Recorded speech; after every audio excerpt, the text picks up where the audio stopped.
Ya. Sehat, Mbak? Sehat, alhamdulillah. Gimana, Pak? Habis Idul Adha kemarin? Hah? Habis Idul Adha kemarin? Iya, di Jakarta saya Idul Adha. Oh, oke. Jakarta kemarin. Bawa mobil dari Palembang.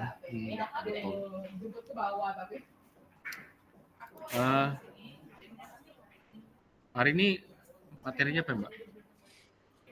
Yang ini tuh Scrum Simulation, cuma nggak terlalu ke Scrum Simulation sih. Jadi paling untuk proses pembuatan PRD. Jadi sebenarnya selama proses Scrum itu biasanya ada satu dokumen yang akan dipakai jadi source of truth untuk semuanya. Nah itu namanya PRD. Jadi akan diajari tentang itu. Oke, baiklah. Langsung saja saya serahin ke Mikael.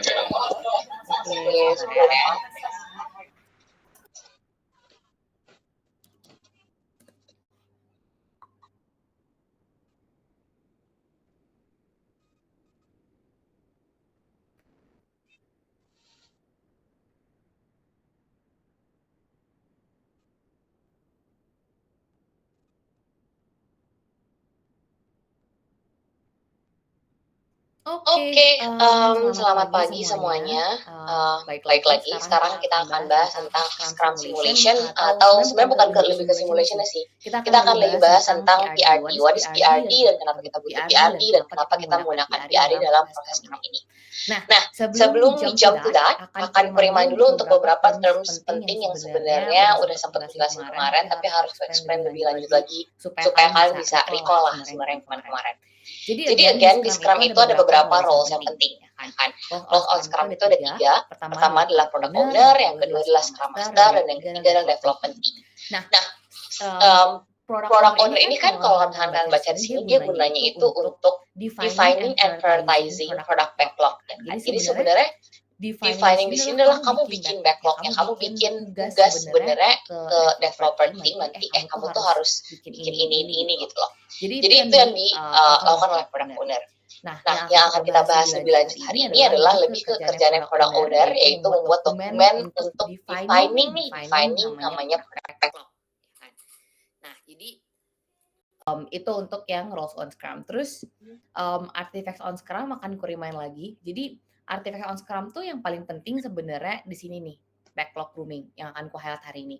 Jadi backlog grooming adalah proses di mana product owner akan explain semua requirement, kayak kamu tuh mau bikin feature apa, itu ke developers. Nah, makanya dengan itu kalian akan lihat di sini sebenarnya ada beberapa tipe task yang sebenarnya akan kalian kasih ke developer. Gitu. Pertama adalah ada task, ada bug, ada story, ada epic, dan subtask.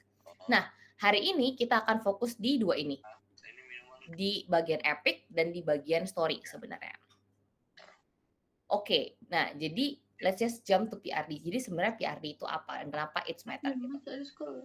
Jadi PRD atau yang disebut sebagai Product Requirement Document itu adalah dokumen yang sebenarnya outline sebenarnya produk itu tuh kamu mau bikinnya kayak gimana. Feature-nya ada apa aja, pros and cons-nya ada apa, kenapa kamu bikin produk itu. Semuanya akan ada di PRD. Kan? Itu akan define dari purpose-nya, value-nya, functionality-nya, cara kerjanya, dan produk. Dari semua-semuanya deh untuk produk yang akan kamu kerjain. Gitu. Nah, kenapa kita butuh yang namanya PRD? Sebenarnya banyak alasannya. Jadi kebayang nggak sih kayak kamu tuh bikin feature gede nih, misalkan untuk dibikin 3 bulan. Hari ini mungkin kamu bilang idenya, oh iya ntar buttonnya di sebelah kiri aja gitu. Terus besok bisa jadi kayak, enggak, kayaknya kemarin aku bilang buttonnya di sebelah kanan gitu. Hal-hal kayak gitu akan sering kejadian, makanya everything should be written. Makanya di sini adalah goal-nya itu pertama untuk clarifying vision dan goals, kalian semua mau bikin apa. Yang kedua adalah outline requirements, jadi jelas nih ya fungsinya itu apa dan segala macam. Terus kalian juga akan nge-guide development. Nah, kenapa dibilang akan nge-guide development? Karena prosesnya tuh nanti pas kalian lagi build apapun, developer tuh akan butuh buku pedoman nih, kayak source of truth sebenarnya bikin feature-nya kayak gimana. Nah, dia akan menggunakan PRD itu. Makanya kenapa disebut sebagai guide development. Makanya di situ ada provide roadmap juga, dan di situ juga akan ada konsistensi dengan original version gitu. Terus yang keempat adalah facilitated communication. Kebayang nggak sih kalau kamu mau bikin feature terus kayak setiap ada orang baru kamu harus ngejelasin lagi, it's gonna be painful. Nah, kenapa ini facilitated communication? Karena dia tuh kayak source of truth gitu kan, kayak kitabnya lah gitu. kamu akan selalu refer going back to that dan semua orang akan refer going back to that untuk apapun itu. Jadi saat kayak ada tim baru, ada anggota development tim baru misalkan baru kita hiring gitu. Kamu tinggal kasih PR-nya aja, dia tinggal baca dan dia bisa memahami kayak oh ini yang harus kubikin gitu. Ini yang harus kubuat gitu kan. Terus other than that dalam PRD juga kita bisa defining sukses kriterianya apa. Jadi di situ nanti akan kasih lah contohnya biar lebih gampang. Jadi sukses kriteria tuh kayak PRD itu goalnya mau ngapain, apa yang mencerminkan kalau dia itu sukses atau tidak, itu akan di-define sukses kriteria yang ada di PRD. Sama dia akan juga untuk support testing. Jadi kalau kalian tahu QA atau quality assurance, mereka kan akan selalu ngetes gitu. Mereka tuh akan ngetes menganggap sesuatu itu benar atau tidak, bug atau bukan, itu berdasarkan PRD-nya. Makanya kenapa PRD juga disebut sebagai support testing, karena kayak misalkan di PRD kamu bilang, oh iya ini semisal feature-nya kalau di type A dia langsung muncul pop up semisal. Nah terus kalau misalnya dia type B muncul pop up nggak ya kan di situ di PRD tertulis kalau cuma pencet A berarti kalau pencet B ya nggak muncul dong gitu. Nah itu bisa jadi panutan lah atau bukan panutan, pedoman untuk QA saat dia ngelakuin testing kayak which one is right and which one is not gitu. Terus habis itu yang terakhir adalah facilitate maintenance and update. Jadi sebenarnya PR itu kind of documentation sebenarnya yang akan dipakai juga kalau misalnya kayak udah beres nih aplikasinya. Technical documentation belum dibikin. Ya, sebelum ada itu kita bisa refer sebenarnya ke PRD aja karena di PRD itu bisa kelihatan semuanya lah gitu. At least untuk high level requirement-nya ada di situ. Technical-nya mungkin nggak terlalu sedih itu sih. Terus habis itu structure-nya ini kayaknya biar lebih gampang kita langsung akan jump ke contohnya. Mana ya by the way? Oh, this one. Oke. Jadi kali ini ceritanya aku adalah seorang product manager atau product owner dari Tokopedia atau ya ini kind of e-commerce. Terus kayak aku pengen improve search-nya Tokopedia gitu.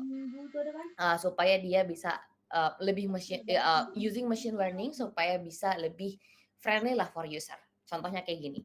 Kamu sekarang misalnya kamu typing kabel charger gitu. Sorry. Kabel charger. Muncul kan banyak. Tapi misalnya A-nya aku hapus, munculnya cuma satu gitu. Karena dia mencari benar-benar exactly the same dengan apa yang kita typing. Terus menurutku, ya ini kan orang sering typo ya, kayak pengen ku improve deh gitu. Contohnya nih, kalau yang punya tiket, by the way, misalnya kayak kamu typingnya Taman Safari, itu kan kayak kamu pengen cari Taman Safari gitu. Oke, dia muncul ada Taman Safari gitu. Tapi kamu ternyata typo, kamu lupa A di sini satu. Masih muncul nggak? Yes, masih muncul gitu. Ya kan? Jadi kayak ini kebetulan by the way gue yang build kemarin, jadi makanya contohnya aku pakai ini. Jadi ini adalah salah satu contoh example kayak aku pengen improve feature-nya dong. Improve feature-nya adalah aku pengen sekarang si Tokopedia juga implementing the same way. Kalau kamu typingnya typo, dia masih bisa ngerti nih si search-nya kayak, oh user ini kayaknya nyari taman deh sebenarnya walaupun dia typo sebenarnya, ya kan? Tapi masih muncul result-nya. Beda kalau kayak gini. Kayak tadi saat typo hilang satu huruf dia benar-benar langsung nggak muncul nih suggestion tadi yang ada di bawah sini gitu. Kayak gitu. Oke, jadi sekarang kita tahu kalian udah tahu lah kayak oh ekspektasinya kita mau bikin kayak punya tiket nih gitu kan. Dan how we gonna build that? Nah, kita akan bikin namanya PRD. So product requirements document. Pedomannya lah gitu. Anggaplah ada beberapa variabel di sini. Pertama ada title-nya misalnya enhance e-commerce search with machine learning gitu. Habis itu ada version-nya kalau butuh, ada last update-nya kapan, ada auto-rec kalau misalkan yang butuh. Nah, ada beberapa variabel yang ada dalam PRD. Di sini sebenarnya udah di-mention juga, ada 9, bisa banyak sih, ada 9, ada 10 tergantung kayak kalian mau nambahin atau enggak. Tapi anggaplah ini yang kind of basic biasa dipakai. So first adalah objective. Objektif itu akan outline sebenarnya primary goal dari project itu apa. Kalian kenapa bikin ini at the first place gitu? Why? Jadi itu akan menjawab why. Gitu. Kenapa, reasoningnya kenapa, dan segala macam itu akan ada objektif. Makanya kalau di sini kalian lihat, to enhance the e-commerce search functionality using machine learning algorithms, ya kan? Oke, itu salah satu cara kerjanya. Tapi untuk apa? Nih, untuk improving relevancy, accuracy, and personalization of search result gitu kan. Jadi intinya adalah supaya kita pengen increase user satisfaction, engagement, and conversion rate. Contoh nih, Kalau kamu typing tadi kayak gini, terus kagak muncul, terus kamu enter, oh nggak tahu dia masih pintar atau Ini enggak. foto Well, still habis. enggak, dia nggak sepintar itu, lihat deh. Dia nggak munculin yang kabel doang. Misalkan kayak kalau resultnya beda, yes, resultnya beda. Berarti dia nggak sepintar itu. Kayak typingmu tuh harus bener-bener exact, baru dia akan ngasih lihat resultnya, gitu kan. Tapi saat kamu typo, dia ngasih lihat result yang salah. Maksudnya yang not your intended to search for, gitu kan. Beda kalau tiket kayak kamu typing, by the way, di sini nggak ada list kayak tadinya. Jadi kayak once lu typing, ya kan, terus kayak di sini kelihatan oh dia salah, tapi kayak I still know, si mesin reading still know, oh kamu pengennya Taman Safari gitu. Jadi still akan muncul ini. Ya udah pasti conversion rate atau number untuk orang-orang yang klik ini akan jauh lebih tinggi dong karena dia tidak get lost. Di Tokopedia karena nanti dia get lost karena apa nih kok nggak ada yang terjual gitu karena dia emang typo gitu. Jadi objektifnya super clear kayak gimana cara kita supaya user happy dong. Pasti kamu akan jauh lebih happy dong kalau misalkan si search-nya bisa menebak kira-kira sebenarnya what are you searching for walaupun kamu typo gitu. Kayak dibenerin sama si search-nya gitu. Makanya it's gonna increase user satisfaction, increase engagement juga. Kamu akan lebih senang dengan app-nya dan akan meningkatkan juga conversion rate dari orang search ke orang-orang yang akhirnya klik untuk buka produknya gitu. So that's the objective. Pantas lagi. Terus kita akan bahas tentang background. Jadi background itu sebenarnya ngasih konteks dari project itu. Akan menjelaskan juga sebenarnya kenapa feature itu needed. Cuma lebih yang kayak dijelasin juga what's the background, kayak what's the story behind lah gitu. Nah, di sini kelihatan kan. Current search functionality on our e-commerce platform relies on basic keyword matching, which often result is irrelevant, ya kan? Irrelevant apa yang sering? Bukan irrelevant, mungkin lebih tepatnya. Orang tuh sering typo, sering banget gitu loh. Jadi kemarin karena kebetulan aku ngerjain, jadi ini kebetulan yang bagian tiket dan search ini kebetulan kemarin aku kerjain. Itu tuh user typo tuh angkanya cukup gede, kayak 10% to 20% tuh lumayan lah gitu. Ada orang sering do typo. Kadang typonya tuh bukan karena mereka sengaja typo, kadang mereka nggak tahu how to write it in the proper way. Misalnya kayak kamu mau nyari kabel lightning, orang tuh nggak semua tahu cara nulis lightning tuh kayak gini semisal. Ini lighting lagi. Yang lightning gimana sih? Tuh, beda kan. Lightning buat kabel cas. Kalau lighting jadi akan goes to lampu gitu. Jadi kayak kadang tuh orang nggak tahu cara penulisan yang tepat tuh seperti apa gitu. So that's the background. Background story-nya ya user sometimes do typo and ya kita sebagai orang yang pengen solving their problem ya kita harus kayak oke, kita harus solve ini dengan gimana caranya saat lu do typo kita bisa cover that gitu. Nah makanya this leads to customers frustration and loss, ya kan? And loss of sales opportunity pasti. Karena tadinya kayak kamu berharap ketemu barangnya tapi nggak jadi ketemu, ya kamu akan loss dong, orang nggak jadi bayar dong, orang nggak jadi beli dong gitu. Karena dia akan ngira kayak oh nggak ada kali produknya gitu. Jadi gara-gara itu makanya that's why by leveraging machine learning kita aimnya adalah untuk deliver more accurate gitu, more accurate, gitu, context aware dan lebih personalized lah kayak gitu. Personalized ini tuh sebenarnya yang tiket tuh belum personalized. Personalized di sini tuh kalian tahu nggak sih kalau kalian search di TikTok tuh bener-bener akan dia akan refer kamu tuh kalian nunjukkan aplikasi itu based on apa juga konten yang sering kamu nonton sebenarnya, ya kan? Kalau misalkan kayak kamu di Jakarta base terus kamu nyari misalnya ice cream, dia akan ngasih kamu ice cream based on Jakarta because you're staying in Jakarta gitu. Tapi kalau kamu lagi nyari ice cream terus currently kamu lagi di Jepang dan akunmu misalnya di create di Jepang, itu tuh kamu nggak akan topmu pasti ice cream yang ada di Jepang. So it's like more personalized gitu. Oke, jadi itu adalah background dan objektif. Dan terus kita akan go to scope. Scope itu sebenarnya lebih untuk membatasi yang kayak ini tuh mau di develop sampai mana, gedenya segede apa, semestanya mau segede apa nih pas bikin feature ini gitu. Makanya di sini ada yang namanya in scope atau out of scope. Gitu kan. Semisal, implement new machine learning models to improve search relevant, personalized search result, integration sama existing e-commerce pasti, ya kan. UI ada di enhance dikit lah gitu kan. Udah kayak gitu, pokoknya in scope-nya kayak gitulah, harusnya nggak gede gitu. Out of scope-nya tapi di sini ada berapa gitu kan. Yang paling penting misalkan ini, development of new front-end frameworks. Semisal nih, kamu bikin feature, ya kan? Kadang tuh kamu bikin feature kayak tapi kayaknya ini nggak perlu diganti deh structure-nya. Gitu kan. Kayaknya kayak gini juga nggak masalah. Misalkan Tokopedia tadi. Itu kau balik tuh. Kabel. Ini dia bikin ada kayak 3 section kan. Satu section suggestion dari Tokopedia, satu bener-bener search dan dia akan langsung ke halaman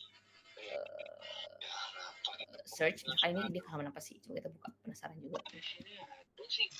Oh, setup search juga. Oh, cuma dia ada filter di Super Gadget Day gitu, ya kan? Di sini misalnya dia ke di deals. Oh, dia di sini di filter lah ceritanya. 12 bel, Jadi ini 12 yang ada minggu, Bel. filternya, ini nggak ada filternya, hanya pakai search query, ini nama toko gitu.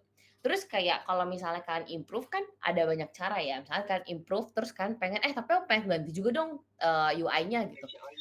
Pengen tampilin juga nih misalkan kan pengen tampilin ini ada nama toko atau misalkan tiba-tiba di sini kan pengen ada nama produk gitu.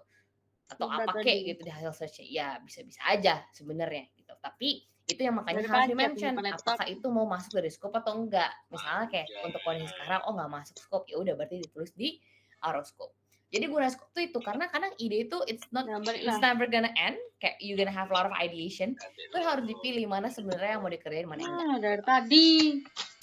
Oke, terus setelah itu kita punya namanya stakeholders. Sebenarnya stakeholder ini straightforward aja sih, yang ngerinya siapa, ya kan?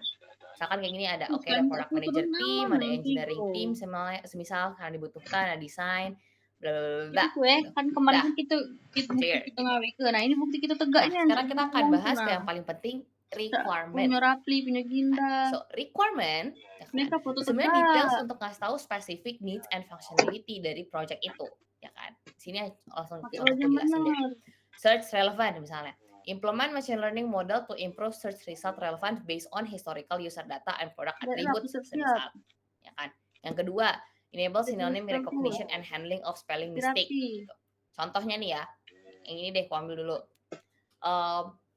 Synonym recognition itu contohnya yang Google tuh kayak, oh gini, I know. Nih, dikenal sebagai USS. Karena memang Universal Studio Singapore orang lebih tanya untuk cari USS. Jadi dibikin ada function sinonim di situ gitu. Nah makanya berarti requirement pertama adalah aku pengen dong search-nya lebih relevan, user itu bisa typing based on sinonim gitu. That's one thing ya kita tulis nih. Oke. Nah each of this inilah yang namanya user story sebenarnya. Kalau kalian ingat tadi di penjelasanku ini kan ada dua tipe nih, ada epic, ada user story. Nah, epic-nya itu tuh sebenarnya represent PRD, satu epic tuh. Jadi misalkan epic-nya enhance search result di e-commerce gitu. Terus dalamnya kan ada kecil-kecil tasnya. Nah, itu akan namanya adalah story. Jadi kalau kita go back to here, ini tuh story, satu-satu ini tuh story, ini satu story, ini satu story. Gitu. Let's go to story yang 1.2 deh. Another example. Misalnya personalization, pengen develop user profile to store search history, preference, and behavior. Oke. Jadi pasti pertama tuh sebelum kamu build machine learning-nya, pengen dulu nih at least kita kumpulin data-data kayak user A nyarinya ABC. Gitu kan. Dan dia di domisilinya Jakarta, umurnya sekian. Itu mau dikonekin dulu tuh datanya gitu. Terus yang kedua misalnya personalized search result based on individual user profiles gitu kan. Contohnya kayak tadi deh yang paling gampang. Contoh paling gampang tuh yang TikTok tadi gitu. Kayak kamu tuh bisa mendapatkan result yang berbeda saat orang berbeda mencari gitu. Another example, kamu bisa coba, kamu compare hasil searchmu sama temenmu deh di sampingmu. Kalau kan Google search itu kadang beda hasilnya. Karena personalized. Tapi itu hanya happen kalau kalian sering pakai Google ya. Maksudnya kalau enggak kan dia pasti akan ya generik aja, defaultnya aja. Tapi kalau kalian sering pakai, itu akan menghasilkan result yang berbeda sebenarnya. Kayak gitu. So, itu contoh untuk yang user story. Terus di sini ada user story lain sebenarnya tapi non functional lah, kayak lebih ke technical, kadang nggak selalu dari product owner yang bikin, kadang bisa minta sama tim tech-nya untuk bikinin, tapi ini contohnya kayak oh iya, pengen dong kalau search query-nya pas kamu typing itu prosesnya di bawah 200 milliseconds misalnya. Jadi supaya cepat satset gitu. Soalnya kadang pakai machine learning at some point bisa lama gitu, contohnya gitu. Kayak gitu-gitulah. So, it's a non-functional gitu. Ini juga user story-nya kayak gini. As a user, I want to search. Jadi, based on dua tadi ini poin-poinnya kan. Nah, user story-nya pas kalian bikin langsung di Jira-nya, ingat yang kemarin aku jelasin tentang Jira, kayak gini. As a user, I want to search result to be relevant to my query, so I can find what I'm looking for quickly, gitu kan. Dengan details dua ini. Kayak gitu. Jadi kan story juga bisa panjang kan. Atau story kedua, as user I want search result to be personalized based on my preference and my past behavior so that the result are more useful to me. Kayak gitu. Cuma ini tuh pretty apa ya, I would say. This one is like pretty high level. Sebenarnya kalau nanti yang bener-bener tuh user story-nya tuh bisa kayak panjang kayak 3-4 halaman sendiri gitu. Karena kayak oke, kamu pengennya misalnya sesimpel deh, kayak tadi, kamu pengen semisal ada fitur sinonim gitu. Next question-nya, bagaimana caranya kamu defining sinonim? Ada 2 cara dong sebenarnya. Kamu defining satu-satu kayak untuk setiap produk semisal kamu jelasin kayak oh ini misalkan USS atau misalkan Taman Mini Indonesia Indah tuh TMII gitu. Mana sih? Misalkan kayak gini, ini tuh misalkan ini tuh TMII gitu. Nah, kayak gini kan, ini tuh TMII gitu, dikenal sebagai TMII. Ini apakah harus define satu-satu gitu?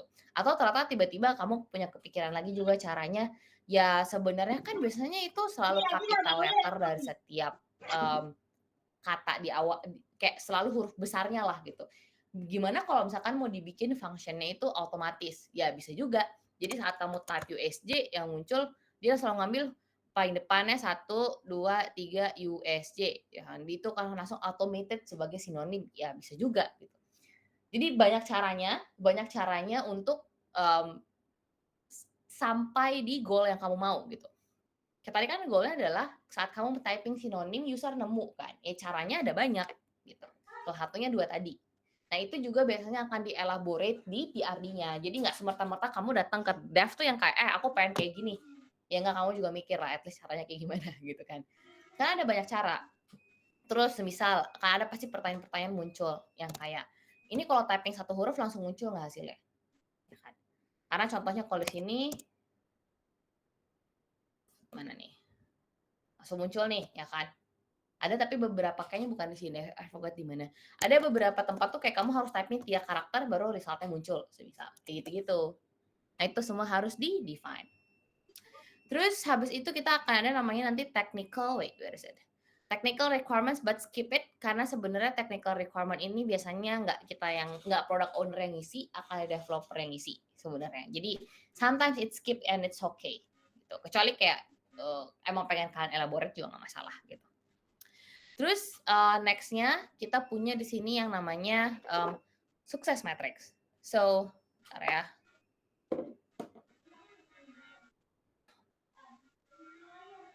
Sorry, 1 minute.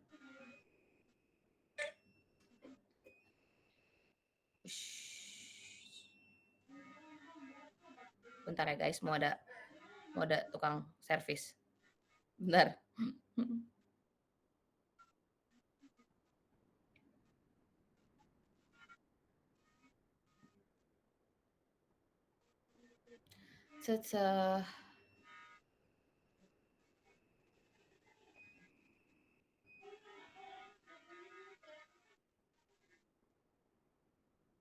Oke, tadi sampai mana? Success matrix. Oke. Jadi success matrix tuh sebenarnya simple, dia akan defining sebenarnya apa definisi suksesmu gitu. By the way, sorry itu ada bunyi-bunyi kulkas gue rusak. Ya jadi success matrix itu akan define sebenarnya gimana cara kalian measure produk yang kalian build itu sukses atau enggak, karena ini tuh nggak simple yang kayak oke, it works terus ya udah gitu, enggak gitu konsepnya ya kan. Kayak kamu tuh harus punya your own definition sebenarnya suksesnya ini apa gitu, karena setiap apa ya bisa dibilang setiap orang tuh akan punya definisi suksesnya beda-beda for sure. Begitupun dengan produk, kayak oh menurutku kalau misalnya orang merasa lebih nyaman tuh ya dia udah sukses gitu kan. Misalnya kita ngomongin feature ya, orang lebih nyaman dong kalau punya feature ini gitu kan. Kalau kamu bisa nggak typo dan kayak kamu tetap bisa suggest yang kamu butuhin apa. Tapi kan kayak kamu butuh numbers dong. Kamu nggak bisa selalu kualitatif data yang saying ya mereka lebih nyaman, kayak what's the definition of lebih nyaman gitu, kayak apakah itu increase the conversion rate, ya harus lihat conversion rate-nya naik berapa gitu kan. Jadi sebenarnya dengan hal-hal kayak itu ya it's important lah sebenarnya untuk benar-benar nyimpen sukses matrix itu apa dari awal gitu.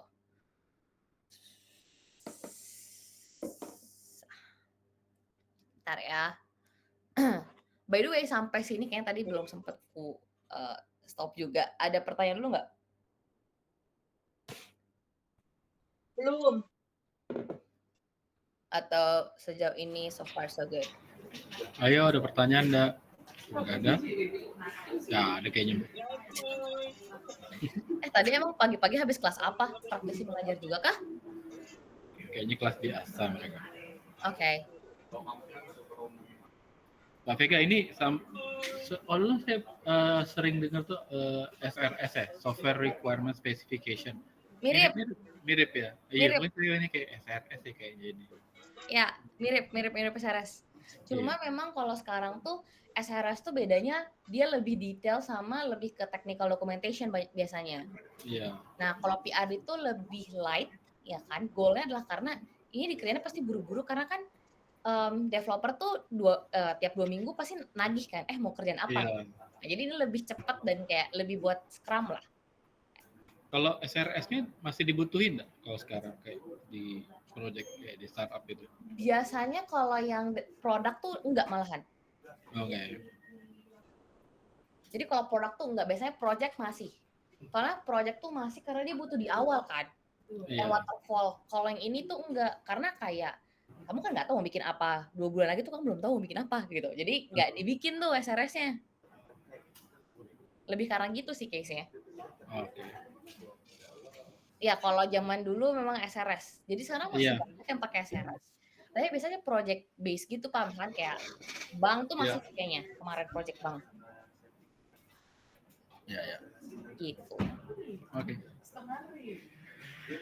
Oke, karena nggak ada yang nanya, baik lagi. Jadi it's success matrix. Jadi success matrix itu sesimpel nih ya, kayak kamu punya kayak increase search to purchase conversion rate by 15% within 6 months. Jadi semisal kalau conversion rate tuh gini.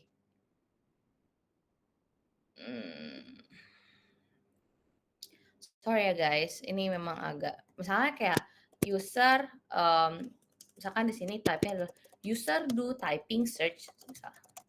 Habis itu kan next-nya adalah klik product. Ya kan? Habis itu misalnya add to cart.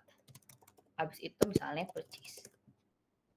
Misalnya ya kan? Conversion adalah apa? Jadi misalnya kayak gini. Kamu di sini 100% nih. Jangan deh pakai angka lebih enak deh. 100.000 terus ini jadi 50.000. Jangan deh. 40.000 deh. Misalkan habis itu sini 30.000. Terus ini jadi 10.000. Ya kan? Nah, tunggu. Angkanya nggak enak kelihatannya. Mana ya? Nah, kamu dari 100.000, ya kan? Orang typing 100.000 nih. Terus yang percaya 10.000. Conversion rate-nya berapa? 10%. Ya kan? Karena 10.000 per 100.000. Jadi dari 100.000 orang yang typing, cuma ada 10.000 orang yang purchase. Berarti conversion rate-nya adalah 10%. Ya kan?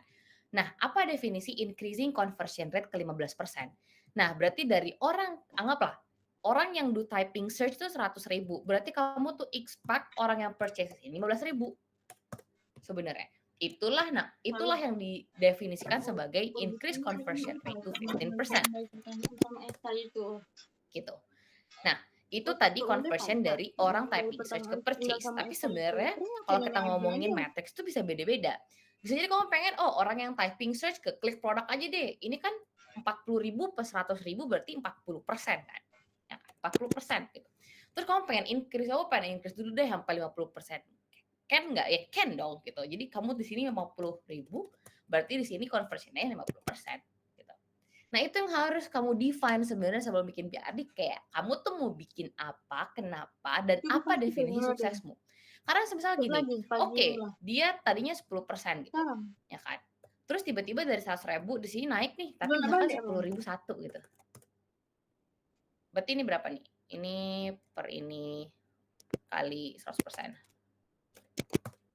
Ya still 10% nggak sih? Ini harusnya 10, sekian persen lah sebenarnya gitu kan. Tapi is it, kalau kita ngomongin worth atau enggak ya? Is it worth? Kamu misalkan developing nih. Kamu developing misalnya 3 bulan nih untuk ngerjain feature ini. Kamu ada misalkan 5 programmer, 2 QA, 2 designer gitu kan. Anggaplah satu orang gajinya 10 juta aja deh. biar gampang ya. Satu orang gaji 10 juta, ada 10 orang dalam timmu, kerja 3 bulan, berarti 300 benar, berarti 300 juta dalam 3 bulan. Untuk kerjaan satu feature yang cuma nambahin dari 100.000, dari 10%, anggap ini 11% deh. Jarang sih, biasanya paling sering kayak 10,1 lah. Kalau lah balik, misalnya oh iya, dia dibuletin. Dari 10% ke 10,1. Worth nggak? Enggak dong. Ya kan? Itu nggak worth dong. Kayak ngapain kamu spend sebanyak itu energi untuk something yang nggak worth gitu. Masuk di harian mengerjakan bagian ini ke contoh lagi. Semisal nih, user do typing search, anggaplah misalnya ada 100.000 again ya. 100.000. Please, ada 100.000. Terus kayak kamu pengen klik produk M, misalkan ini 50.000 kan. Anggaplah sekarang ini case baru. Kita pakai 2 ini aja. Ya kan? Berarti ini kan 50%. Gitu. Oke, kamu pengen improve searchmu dengan enabling user itu untuk bikin sinonim apa segala macam supaya kalau typo tetap muncul segala macam gitu kan. Terus ternyata produkmu tuh dari orang yang typing 100.000 ya kan, yang klik dulunya 50.000, terus dia increase nih, misalkan increase-nya kali 51.000 gitu. Ya kan? Terus berarti ini sama dengan ini bagi ini. Naik nih, berarti jadi 51%. Naik 1%. Worth nggak gitu. Nah itu harus kamu define worth atau enggak. Karena bisa jadi ternyata pas kamu lihat lagi, ternyata nggak worth deh karena cuma sampai klik produk. Pas purchase-nya ternyata ujungnya tetap 10.000 juga gitu. Kayak ngapain kamu spend sebanyak itu energy from your team gitu kan, from you as well, untuk produk yang sebenarnya nggak move the needle gitu. Untuk produk yang sebenarnya nggak worth apapun, nggak cuma ya buat orang lebih nyaman aja, tapi it's not worth the energy, is not worth, so for what gitu kan. You spend a lot of time, you spend a lot of energy for what gitu. Jadi karena itu makanya penting banget untuk defining success matrix-nya apa supaya kamu tahu kayak kalau ini di bawah 1% atau di bawah 2% itu berarti nggak worth the effort. Means what you build is a fail and that's okay. I think the one very good thing about Scrum adalah it's okay to fail. Jadi kayak nggak apa-apa, but you still have to learn how to do better next time. Gitu. So that's success matrix. Terus let's go to timeline.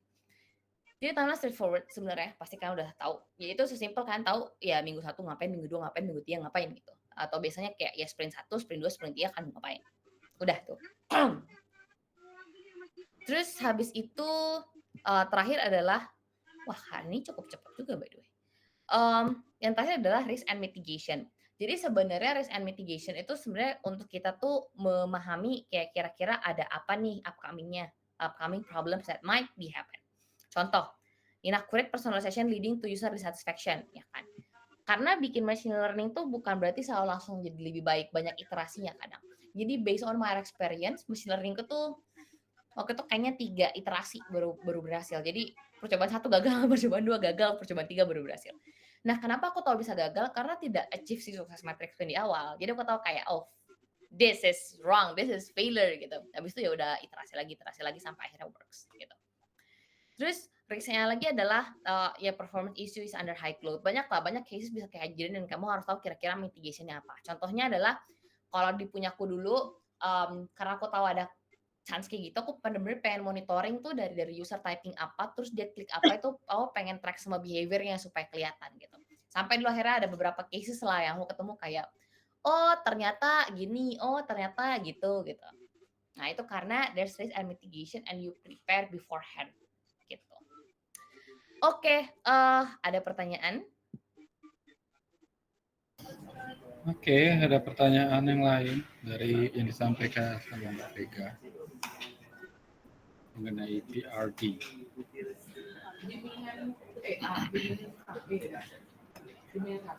Ada ya. Sunyi kelas ini, Pak. Mungkin karena weekend kali, Pak. Biasa. Nah, masalahnya Pak adalah materinya emang pendek yang ini. Iya, ya udah nggak apa-apa. Ini berarti 1 pertemuan lagi ya, Pak? Iya betul, Pak. Hari Selasa ya? Bisa. Hari Selasa. Berarti itu mau ngisi materi atau mau apa, Pak? Selasa caranya? Apa, Pak? Mau ngisi materi atau mau lihat presentasi anak-anak ini? Lihat presentasi juga boleh, soalnya harusnya udah beres sih Pak, kayak Iya, materi dari sesiku harusnya udah beres. Iya. Jadi tolong nanti siapin presentasi ya, yang udah kalian buat, yang prototype sama kanban ya, lihat sama Vega. Oke, mungkin kalau sudah tab saya screenshot dulu deh. Lupa ya. Saya juga screenshot aja jaga-jaga. Iya.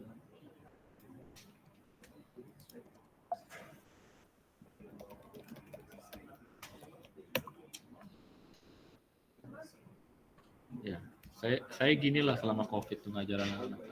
Nggak ada pertanyaan, nggak ada, diem aja, nggak tahu mereka nih ada atau tak, nggak tahu di sini. Itu memang kayaknya konsnya online sih Pak memang. Iya. Ya, oke. Makasih ya Mbak Vega ya. Makasih banyak Pak, makasih banyak guys. Semoga bermanfaat ya. Iya. Selamat Selamat pagi. pagi.